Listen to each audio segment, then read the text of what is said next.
High above the city, on a tall column, stood the statue of the Happy Prince. He was gilded all over with thin leaves of fine gold. For eyes, he had 2 bright sapphires, and a large red ruby glowed in his sword hilt.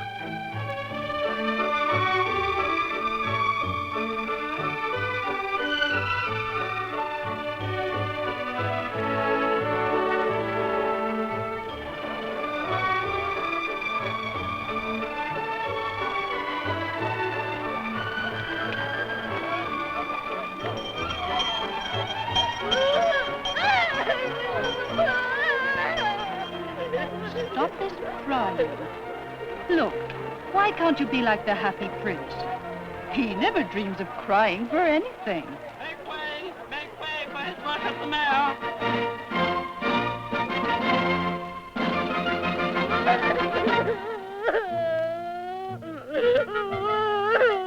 Why, upon my soul, 'tis a little lad. How can you cry so much in my beautiful city? Is not the Happy Prince smiling down upon you?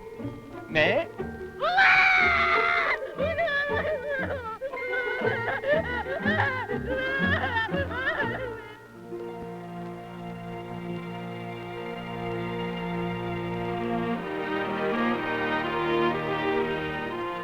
The Happy Prince looks so beautiful. He looks just like an angel.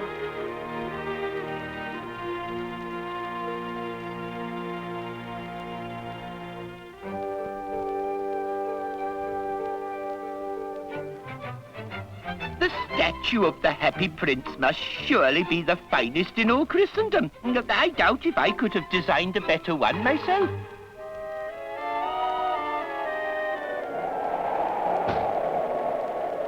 A chill northern wind blew across the square.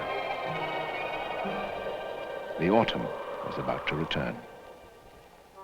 In the countryside, the peasants had finished the harvest, and the change in wind told the swallows that it would soon be time to leave for Egypt. Come away, come away, come away, come away, come, let us fly to the land of sunshine, come, let us fly to the skies of blue. We want to tap and very well, come where the sun is awaiting you. Don't hesitate to relate, and you will miss all the fun that we have in store. We'll be together constantly, but together we will be. Happy as one big family, and we will fly to the skies of blue. Long sunny days, cool fragrant nights, perfume of flowers and wonderful sights. Places so strange, people so new, all of them waiting for you. La, la, la, la, la. One little swallow was not interested in leaving, for he had fallen in love with a most beautiful reed. See how agile I am. Look at me. Say you love me. The reed would nod and bow and make the most beautiful curtsies, for that was all she could do in the wind. Oh, come, let us fly to the land of sunshine. Come, let us fly to the skies of blue. Leave all the foolish ties and find you. Why cherish love that will not be true? Now is the time we must fly together. And if you stay, you will be alone. We'll be together constantly, but of a feather we will be. Happy as one big family, and we will fly to the skies of blue. Come away, come away, come away, come away, come away, come away. Finally, the trees shed their leaves. It was the sign that autumn had at last come, and they all flew away.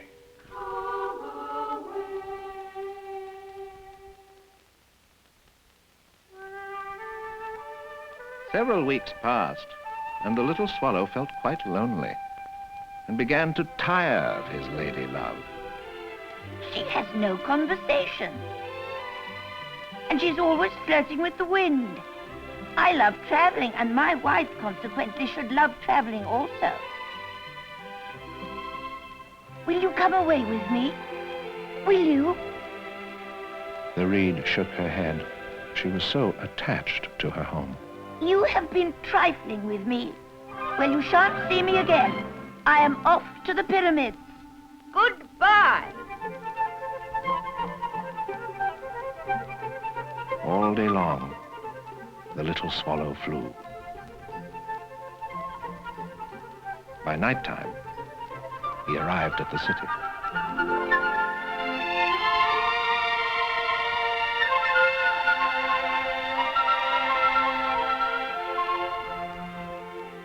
Where shall I stay tonight?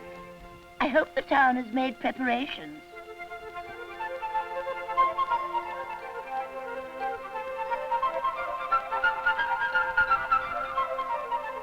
Ah, such a fine position, with plenty of fresh air, and I have a golden bedroom. What's that?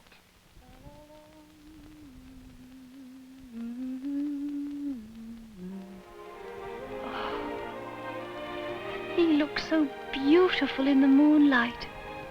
Surely he's the most handsome of all princes. Me? A handsome prince? Why, of course. Good night, my happy prince. Good night. Oh, good night. Princess? What's that? What a curious thing. There is not a cloud in the sky. The stars are quite clear and bright, and yet it is raining. What a dreadful climate. What is the use of a statue if it cannot keep the rain off? I must find myself a good chimney pot.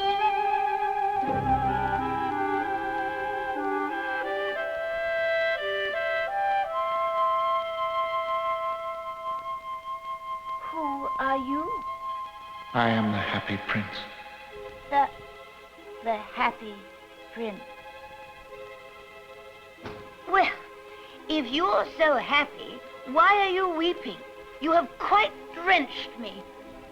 When I was alive and had a human heart, I did not know what tears were, for I lived in the palace of Sans Souci, where sorrow is not allowed to enter.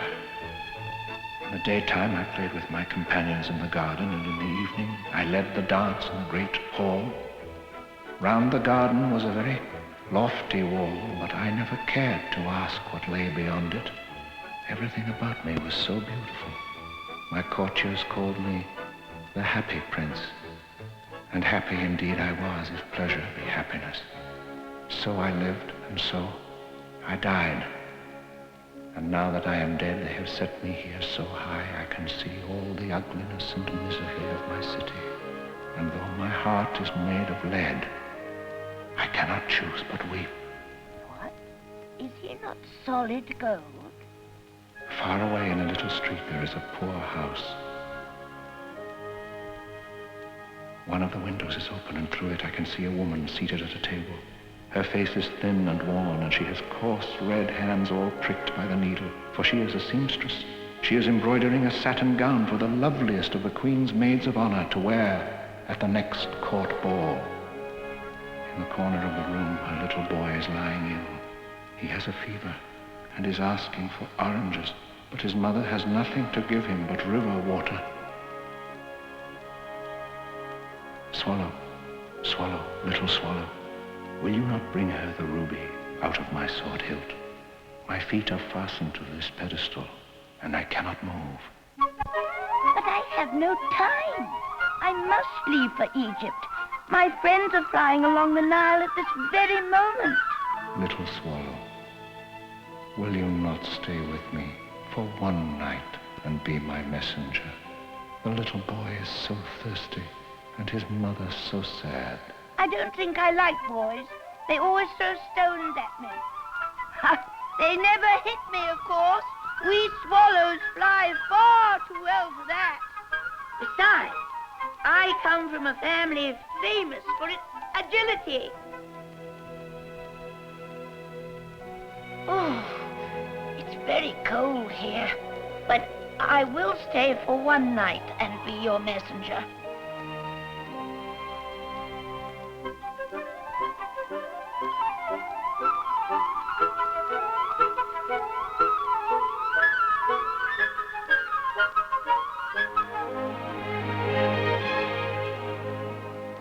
I do hope my gown will be ready in time for the state ball. But the seamstresses are so lazy and unreliable.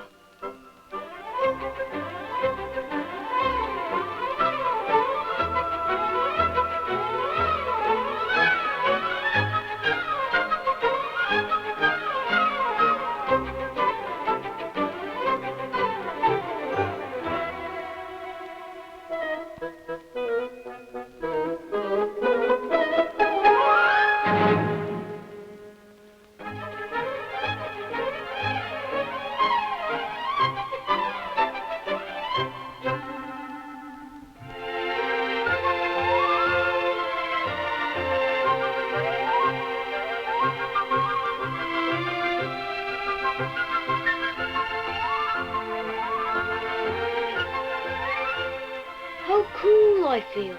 I must be getting better.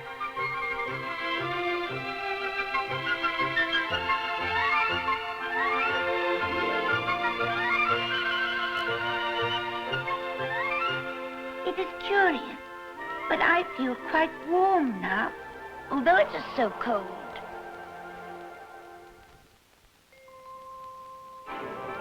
When day broke, the little swallow flew down to the river to bathe.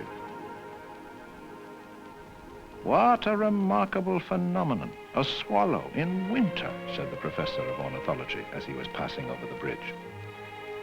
Tonight I go to Egypt. Tonight I go to Egypt. Wherever he went, the sparrows chirped and said, "What a distinguished stranger."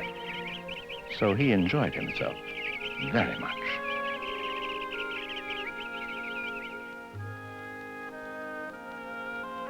Have you any commissions in Egypt? I am just starting. Swallow, little swallow, far across the city, I see a young man in a garret. He's trying to finish a play for the director of the theater, but he is too cold to write anymore. There is no fire in the grate, and the hunger has made him faint. Well, I will stay one night longer. Shall I take him another ruby? Alas, my eyes are all I have left. They are made of very rare sapphires.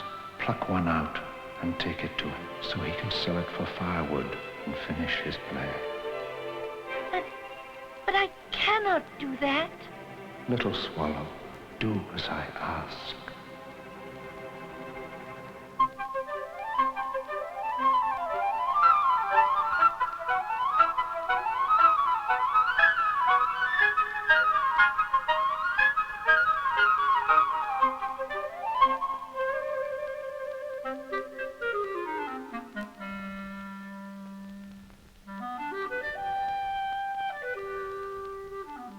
How could I have overlooked such a valuable gift? It must be from some great admirer. Now I can finish my play. It's getting cold. It is time to leave.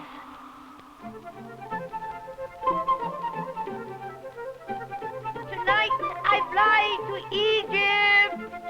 Goodbye. I am off to Egypt.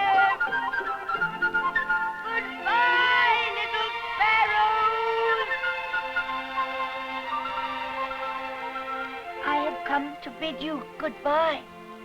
Little swallow, will you not stay a little longer? But it is winter, and the snow will soon be here. I must leave you, but I will never forget you. And next spring, I will bring you 2 beautiful jewels in place of those you have given away. The ruby shall be redder than a red rose, and the sapphire shall be as blue as the great sea. In the square below, there stands a little match girl. She has let her matches fall in the gutter, and they are all spoiled. Her family is very poor, and her father will beat her if she doesn't bring home some money. Pluck out my other eye and give it to her, and her father will not beat her. I will stay with you a little longer, but I cannot pluck out your other eye. You will be quite blind then. Little swallow, do as I ask of you.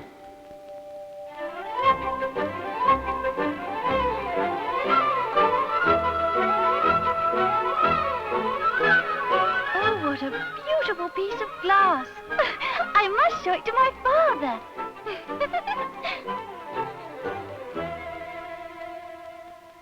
You are blind now, so I will stay with you, always. No, little swallow, you must go away to Egypt. I will stay with you, always. As the days passed, the little swallow never left the prince's side. He sat on his shoulders and told him many stories of what he had seen in strange lands. He told him of the red ibises that stand on the banks of the Nile and catch goldfish in their beaks, and of the king of the mountains of the moon, who is as black as ebony and worships a large crystal.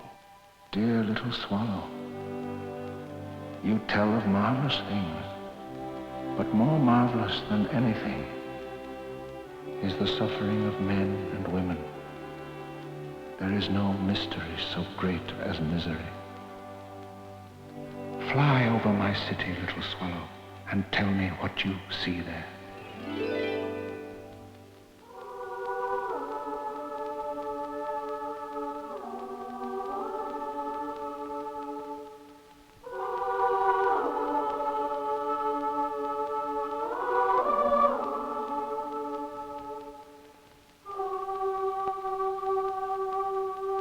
The city streets are sad and dreary.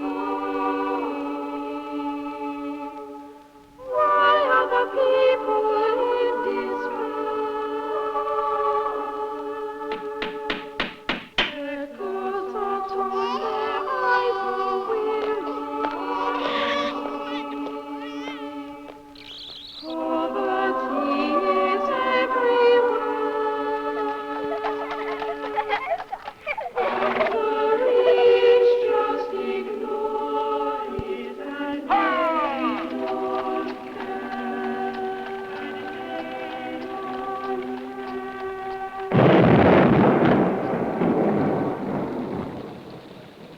The children huddle close together. Ragged and torn, their feet are bound. They bravely face the wintry weather. There's no fireside they can share, and the rich just ignore them, and they don't care.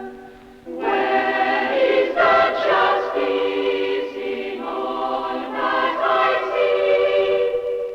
There is no justice in poverty.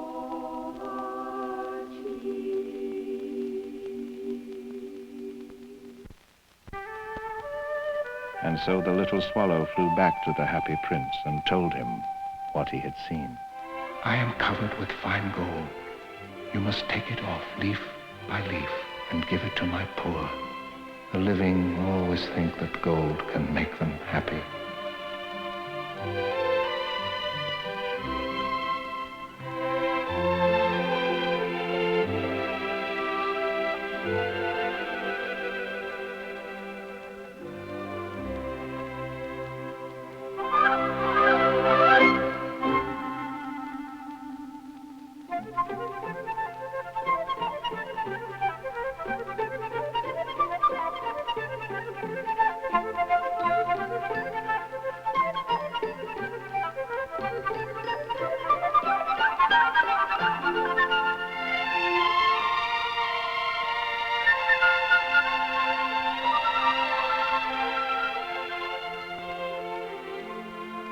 Leaf after leaf of the fine gold the swallow picked off, till the happy prince looked quite dull and grey. Leaf after leaf of the fine gold he brought to the poor. And the children's faces grew rosier, and they laughed and played games in the street. Then the snow came. After the snow came the frost, and the streets looked as if they were made of silver. They were so bright and glistening. Long icicles like crystal daggers hung from the eaves, and everybody went about in furs.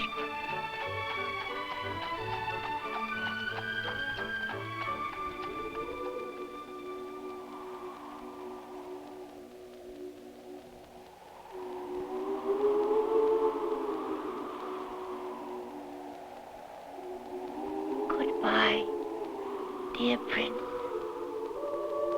Will you let me kiss your hand? I am glad that you are going to Egypt at last, little swallow. You've stayed here too long, but you must kiss me on the lips, for I love you. It is not to Egypt I am going.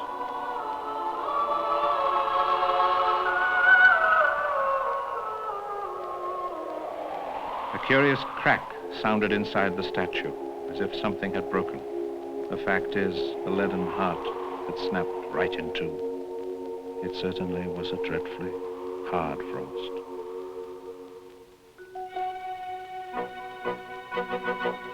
Dear me, how shabby the Happy Prince looks. Shabby, shabby, terrible, dreadful. The ruby has fallen from his sword. His eyes have gone, and he is golden no longer. In fact, he is little better than a beggar. Little better than a beggar. And there is actually a dead bird at his feet. We must issue a proclamation that birds are not allowed to die here. Birds are not allowed to die here. As he is no longer beautiful, he is no longer useful. Our city needs a new statue, and I shall ask for the privilege of designing it. So they pulled down the statue of the Happy Prince and melted it down in a furnace. The mayor held a meeting of the corporation to decide what was to be done with the metal. I would consider it a privilege to design a new statue. Of course you can. And it shall be a statue of myself.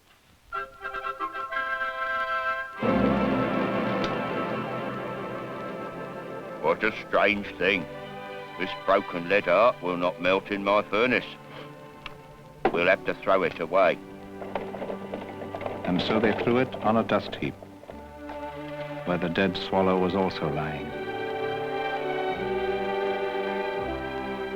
Bring me the two most precious things in the city, said God to one of his angels. And the angel brought him the leaden heart and the dead bird. You have rightly chosen, said God. For in my garden of paradise this little bird shall sing forevermore. And in my city of gold the Happy Prince shall praise me.